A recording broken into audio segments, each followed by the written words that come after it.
আসসালামু আলাইকুম রহমতুল্লাহ। আজকে আমি দেখাবো কিভাবে কলার মোচা আমি ভাজি করি।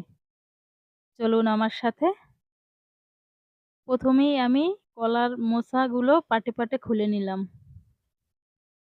এভাবে কলার মোচাগুলো খুলে নিয়ে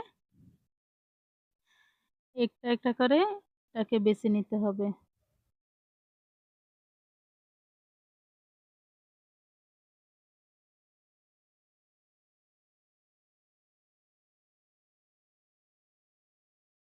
সবগুলো আমি এভাবে একটা একটা করে আমি খুলে নিয়েছি।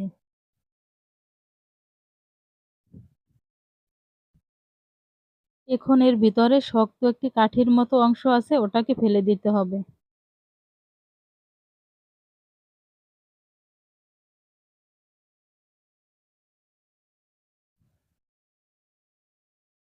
এক এক করে সবগুলো ছুটিয়ে আমি এগুলো ভিতরের নরমটুক আমি সবগুলো কুচিয়ে নিয়েছি।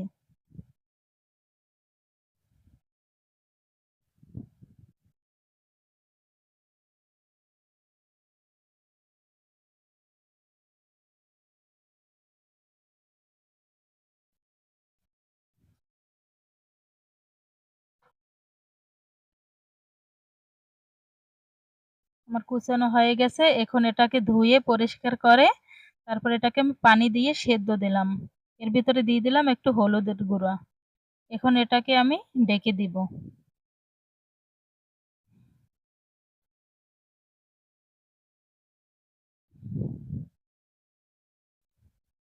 আমার সিদ্ধ হয়ে গেছে। এখন একটা জাপিতে এটাকে আমি ছেঁকে নিব।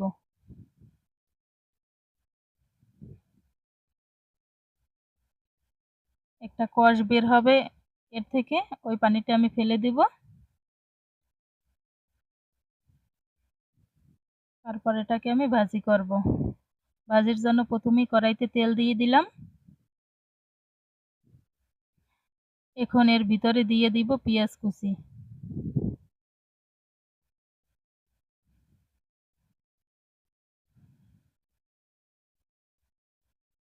এই ভাজির জন্য আমি আগে থেকে আলু কুচি করে নিয়েছি। এখন পেঁয়াজের ভিতর দিয়ে দিলাম কাঁচামরিচ।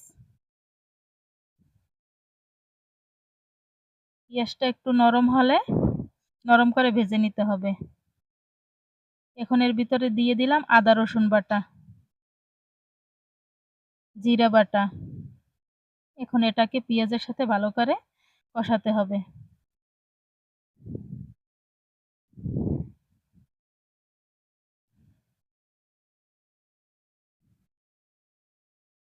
এখন এর ভিতরে দিয়ে দিলাম হলুদের গুঁড়া, মরিচের গুঁড়া। এখন এটাকে আবারও ভালোভাবে নেড়েচেড়ে মশলার সাথে কষাতে হবে। আগে থেকে কেটে রাখা আলুগুলো দিয়ে দিলাম। আলুগুলো আমি সিদ্ধ করি নি, সেজন্য এটাকে একটু ভাজতে হবে বেশিক্ষণ। এর ভিতরে দিয়ে দিলাম লবণ।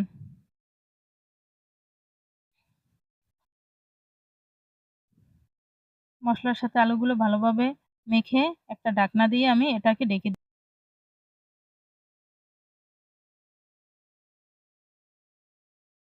এখন এর ভিতরে দিয়ে দিলাম আগে থেকে সিদ্ধ করে রাখা মোচা কুচি। এখন এটাকে ভালোভাবে নাড়িয়ে চাড়িয়ে আলু আর কলার মোচা একসাথে মিক্স করে নিব।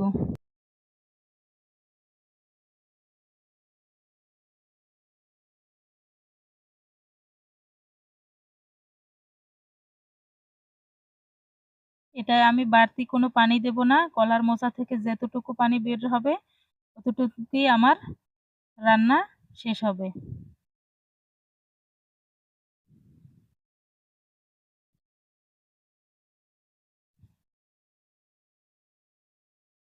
কিছুক্ষণ নেড়েচেড়ে আমি রান্না করে নিলাম।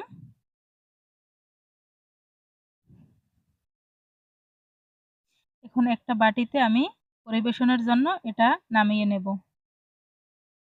এতক্ষণ আমার সাথে থাকার জন্য সকলকে অসংখ্য ধন্যবাদ। ভিডিওটি ভালো লেগে থাকলে সাবস্ক্রাইব করে দিবেন। আল্লাহ হাফেজ।